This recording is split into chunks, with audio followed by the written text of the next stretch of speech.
বাড়িটা মোরল বাড়ি নামে পরিচিত। পদ্মজার দাদার নাম ছিল মিয়াফর মোরল। তিনি গ্রামের একজন সম্মানিত লোক ছিলেন। ৬ কাঠা জমির উপর টিনের বিশাল বড় বাড়ি বানিয়েছিলেন ৪ ছেলের জন্য। ২ ছেলে ১৬ বছর আগে ১৯৭১ সালের যুদ্ধে নিহত হয়েছেন। ২ জনই টকবগে যুবক ছিল, আর একজন ৮ বছর বয়সে কলেরা রোগে গত হল। বাকি রইল মোর্শেদ মোরল। বর্তমানে এই বাড়ি মোর্শেদের অধীনে। যদিও তিনি থাকেন না সবসময়। পুরো বাড়ির চারপাশ জুড়ে গাছগাছালি, বাড়ির পিছনে নদী। রাত ৯টা বাজলেই পরিবেশ নিশুতি রাতের রূপ ধারণ করে। রাতের এই নির্জন প্রান্তর ঝিঝি পোকার ডাকে ছেয়ে গেছে। ঝিঝি পোকার ডাকে পদ্মজার ভাঙা কান্না মিলেমিশে ভৌতিক পরিবেশ সৃষ্টি করেছে। মনে হচ্ছে কোনো আত্মা তার ইহজীবনে না পাওয়া কোনো বস্তুর শোকে এমন মরা সুর ধরেছে। হেমলতা পদ্মজাকে টেনে পাশে বসান। পদ্মজার ডান হাতের উল্টো পাশ দিয়ে চোখের জল মুছে হেমলতাকে বলল, মামা ছৌদিতে যাওয়ার আগের দিন আমাদের সবার দাওয়াত ছিল না নানাবাড়ি? খালামণি ভাই বোনেরা এসেছিল। সেদিন ঢাকা থেকে যাত্রার লোক আসছিল স্কুলে, মনে আছে আম্মা? আছে। উঠোনে ধপ করে একটা আওয়াজ হয়। হেমলতা পদ্মজা কেঁপে উঠল। পূর্ণা প্রেমা দরজায় কান পেতে রেখেছিল মা বোনের কথা শুনতে। হুট করে কিছু পড়ে যাওয়ার আওয়াজ হওয়াতে দুজন ভয় পেয়ে যায়। দরজা ঠেলে হুড়মুড়িয়ে রুমে ঢুকে পড়ে। হেমলতা বড় মেয়ের সাথে গোপন বৈঠক ভেঙে দ্রুত পায়ে বারান্দায় এসে দাঁড়ান। উঠোনে বিদ্যুৎ নেই, হারিকেন জ্বালানো। পিছনে ৩ মেয়ে এসে দাঁড়িয়েছে। একজন মায়ের ৩ মেয়ে নিয়ে একা এত বড় বাড়িতে বাস করা যুদ্ধ বটে। হেমলতা গলা উঁচিয়ে প্রশ্ন করলেন, কে কে ওখানে? আমি। চিরপরিচিত এই কণ্ঠ চিনতে হেমলতার বিড়ম্বনা হল না। তিনি ব্যস্ত পায়ে উঠোনে নেমে আসেন। গেটের পাশে মোর্শেদ মোরল পড়ে রয়েছেন। গায়ে চাদর, হাপড়ের মতো বুক ওঠানামা করছে তার, যেন দম ফুরিয়ে যাচ্ছে। হেমলতা ২ হাতে মোর্শেদকে আঁকড়ে ধরলেন। পদ্মজা, পূর্ণা দৌড়ে আসে। মোর্শেদের এমফাইসিমা রোগ আছে। এ রোগে অল্প চলাচলেই শ্বাসটানের উপক্রম হয় এবং দম ফুরিয়ে যায়। শ্বাস নেওয়ার সময় গলার শিরা ভরে যায়। ৩ মা মেয়ে মোর্শেদকে ধরে রুমে নিয়ে আসেন। মোর্শেদ এভাবেই হুটহাট করে বাড়ি ফেরে, কখনো কাক ডাকা ভোরে, কখনো নিশুতি রাতে, বা কখনো কাঠ ফাটা রোদে। মোর্শেদ মোরলের এমফাইসিমা রোগটা ধরা পড়ে ৭ বছর আগে। মোর্শেদের অ্যাজমা ছিল, আবার ধূমপানে খুবই আসক্ত ছিলেন। ফলে ফুসফুসের এই রোগটি খুব দ্রুত আক্রমণ করে বসে। মোর্শেদ খানিকটা সুস্থ হয়ে রাত ১টার দিকে ঘুমালেন। পূর্ণা, প্রেমা রুমে গিয়ে শুয়ে পড়েছেন। পদ্মজা বারান্দার রুমে ঝিম মেরে বসে আছেন। জানালার বাইরে চোখের দৃষ্টি। জ্যোৎস্না গলে গলে পড়ছে। কি সুন্দর দৃশ্য! পদ্মজার মন বলছে মা আসবে তার খোঁজে, পুরোটা ঘটনা শুনতে আসবেই। সত্যি তাই হলো।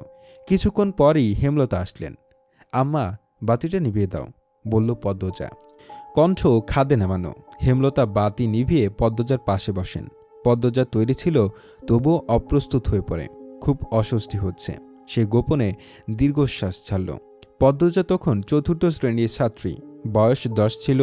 খুব কম বয়সেই তাকে স্কুলে পাঠানো শুরু করেন হেমলতা। সেদিনই নানা বাড়িতে সবার দাওয়াত পড়ে। হানিফ চলে যাবে সৌদিতে, তাই এত আয়োজন। পরিবারের মিলন আসর বসে। স্কুল মাঠেও সেদিন নাচ গান অনুষ্ঠিত হয়। বাড়ির সবাই সেখানেই চলে যায়। বাড়িতে থাকে শুধু পদ্মজা, পদ্মজার বৃদ্ধ নানা আর হানিফ। পদ্মজা ঘুমেছিল, তাই বাকিদের সাথে যেতে পারেনি। যখন ঘুম ভাঙে, আবিষ্কার করল বাড়িতে কেউ নেই। মোর্শেদ হঠাৎ করে অসুস্থ হওয়াতে হেমলতা বাপের বাড়িতে উপস্থিত ছিল না। পদ্মজা বাড়ি থেকে বের হওয়ার উপক্রম হতেই কানে আসে হানিফের ডাক। পদ্মজা মিষ্টি করে হেসে মাথা নাড়ল। হানিফের লোলুপ দৃষ্টি তখন পদ্মজার সারা শরীর ঘুরে বেড়াচ্ছে। এইটুকু মেয়ের ফর্সা চামড়া, বিকৃত মস্তিষ্কের হানিফকে যেন বড্ড টানে। আয় তো, আমার ঘরে আয়। সহজ সরল শিশুসুলভ পদ্মজা মামার ডাকে সাড়া দিল। সে শুনেছে মামা ভাগ্নে যেখানে, আপদ নেই সেখানে। অথচ সেদিন সে মামাকেই ঘোর বিপদ হিসেবে জানল। পদ্মজা রুমে ঢুকতেই হানিফ দরজা লাগিয়ে দিল। পদ্মজার মন কেমন করে ওঠে হানিফের অদ্ভুত চাহনি আর দরজা লাগানো দেখে। হানিফ কুৎসিত অঙ্গভঙ্গি প্রদর্শন করতে থাকে। পদ্মজার দেখতে খুব খারাপ লাগছে, ভয় করছে। এদিকে আয়, তোর লাগে গল্প করি। হানিফ বিছানায় বসে পদ্মজাকে কাছে ডাকে। পদ্মজা কাছে যেতে সংকোচ বোধ করে। হানিফ পদ্মজার ডান হাতে ধরে টেনে কোলে বসায়। তুই জানোস, তুই যে সবার থেকে বেশি সুন্দর। হানিফের প্রশ্ন পদ্মজার কানে ঢোকেনি।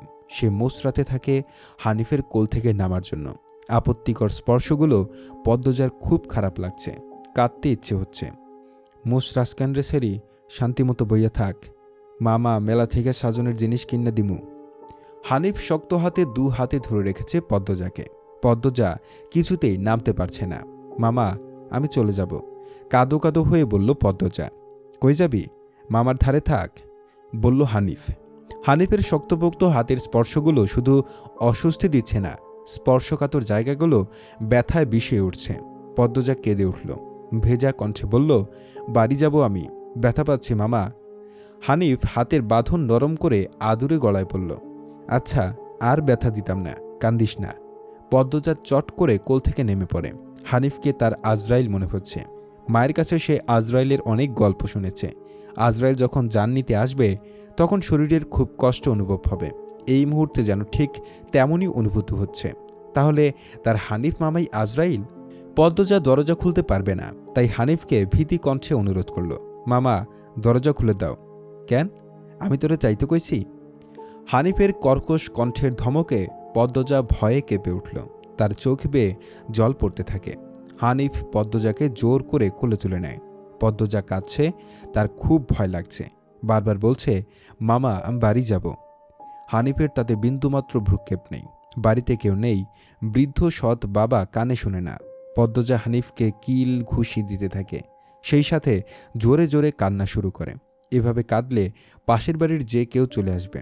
হানিফের রক্ত টকবক করছে উত্তেজনায়। সে দ্রুত ওড়না দিয়ে পদ্মজার মুখ হাত পা বেঁধে ফেলল। পদ্মজার দু চোখের পানি হানিফের চোখে লাগেনি। হানিফ ভীষণ আনন্দ পাচ্ছে, পৈশাচিক আনন্দ পাচ্ছে। সে সিগারেট জ্বালায়। খুব আনন্দ হলে তার সিগারেট টানতে ইচ্ছে হয়। সিগারেট টানতে গিয়ে মাথায় আসে নৃশংস ইচ্ছে। নাক মুখ দিয়ে ধোঁয়া উড়িয়ে সিগারেট দুই আঙ্গুলের মাঝে রেখে পদ্মজার বাম হাতের তালুতে চাপ দিয়ে ধরে রাখে। পদ্মজা হাউমাউ করে কেঁদে উঠল। হেমলতা দু হাতে শক্ত করে মেয়েকে বুকের সাথে জড়িয়ে ধরেন। পদ্মজা কাঁদতে কাঁদতে বলল, আম্মা তখন আমার খুব কষ্ট হচ্ছিল, আমার দমটা বেরিয়ে যাচ্ছে মনে হচ্ছিল। আমি তোমাকে খুব ডাকছি আম্মা, তুমি আসনি। পদ্মজার কথাগুলো হেমলতার বুক রক্তাক্ত করে ফেলল। এজন্য 1971 সালে পাকিস্তানিদের নৃশংসতা নিজের চোখে তিনি দেখেছেন, পাকিস্তানিদের নিষ্ঠুরতা। হানিফ আর তার দেখা অত্যাচারী পাকিস্তানিদের মধ্যে কোনো তফাৎ নেই। হেমলতা নির্বাক, বাকরুদ্ধ। শুধু অনুভব হচ্ছে তার বুকে পড়ে আদরের পদ্মজা হাউমাউ করে কাঁদছে, সর্বাঙ্গ যেন কাঁপছে। হানিফকে ক্ষত বিক্ষত করে দিতে হাত নিষ্পিস করছে। সেদিন একটুর জন্য পদ্মজা ধর্ষণ হয়নি। বাড়িতে সবাই ফিরে এসেছিল। পদ্মজা পোড়া স্থানের যন্ত্রণা সহ্য করতে না পেরে অচেতন হয়। বাকিটুকু আর পদ্মজাকে বলতে হয়নি।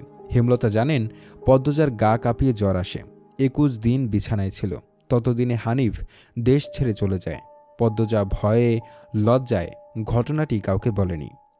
পায়ের পোড়া দাগ দেখে যখন হেমলতা প্রশ্ন করেছিল, পা এমনভাবে পড়ল কি করে, পদ্মজা সহজভাবে জবাব দিয়েছিল, চুলার কাছে গিয়েছিলাম, চুলার লাকড়ির আগায় পা লাগছিল। কথাটা পদ্মজা সাজিয়েই রেখেছিল, সাথে অনেক যুক্তি, তাই মিথ্যে বলতে একটুও কাঁপেনি। পুরো ঘটনাটা পদ্মজার বুকে তাজা হয়ে আছে। এই 6 বছরে লুকিয়ে কতবার কেঁদেছে সে, সবসময় চুপ করে কোথাও বসে থেকেছে। হেমলতা মেয়ের নিশ্চুপতা দেখে মাথা ঘামাননি, কারণ পদ্মজা ছোট থেকে চুপচাপ ছিল। কিন্তু আজ হেমলতার খুব আফসোস হচ্ছে, নিজেকে অপরাধী মনে হচ্ছে।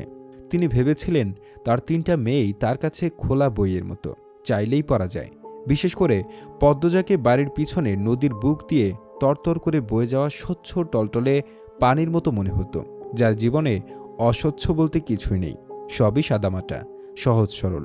অথচ পদ্মজার জীবনেই কত বড় দাগ জলজল করে জ্বলছে, কত বড় ঘটনা লুকিয়েছিল। মেয়েরা কথা লুকিয়ে রাখার সীমাহীন ক্ষমতা নিয়ে জন্মায়। কথাটি নিজের মেয়েদের ক্ষেত্রে মাথায় আসেনি। পদ্মজা শান্ত হলে হেমলতা বললেন, পাটা দেখি।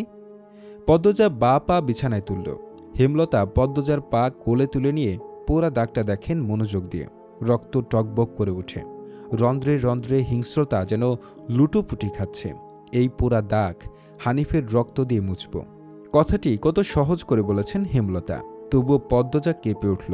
কি যেন ছিল কথাটিতে, শরীরের পশম দাঁড়িয়ে পড়ে। হেমলতা বারান্দার রুম ছেড়ে বড় ঘরে ঢুকেন। মিনিট কয়েক পর রামদা ছুরি হাতে নিয়ে উঠোনে যান। উঠোনের এক পাশে শক্ত পাথর আছে, ছুরিটা পাথরে ঘষতে থাকলেন সাবধানে। ঘষতে ঘষতে পাথর গরম হয়ে আগুনের স্ফুলিঙ্গ দেখা দেয়, মানে ধার হয়ে গেছে। পদ্মজা বারান্দা থেকে দেখছে। অজানা আশঙ্কায় তার বুক কাঁপছে। হেমলতা বারান্দা পেরিয়ে রুমে ঢুকতে যাবে, তখন পদ্মজা উৎকণ্ঠিত গলায় ডাকল, আন্নার চাচার এক মেয়ে নিখোঁজ, শুনেছিস তো বড়দের মুখে? সেই মেয়ের ধর্ষক হানিফ ধর্ষণের পর পুঁতে ফেলেছে। আনন্দপুরের এই একটা মানুষই এতটা নৃশংস। আমি তখন ঢাকা পড়তাম, বাড়ি এসে জানতে পারি ঘটনা। আম্মার অনুরোধ আর কান্নায় আমি সেদিন মুখ খুলিনি। এত বড় পাপ চেপে যাই, সেই শাস্তি আমি ধীরে ধীরে পাচ্ছিলাম। আজ পুরোপুরি পেয়ে গেলাম। আমার পাপের শাস্তি শেষ হয়েছে। হেমলতা কথা শেষ করে জায়গা ত্যাগ করলেন। কি ধারালো প্রতিটি বাক্য! হেমলতার মুখ দিয়ে যেন আগুনের স্ফুলিঙ্গ বের হচ্ছে। পদ্মজার মস্তিষ্ক শূন্য হয়ে পড়ে।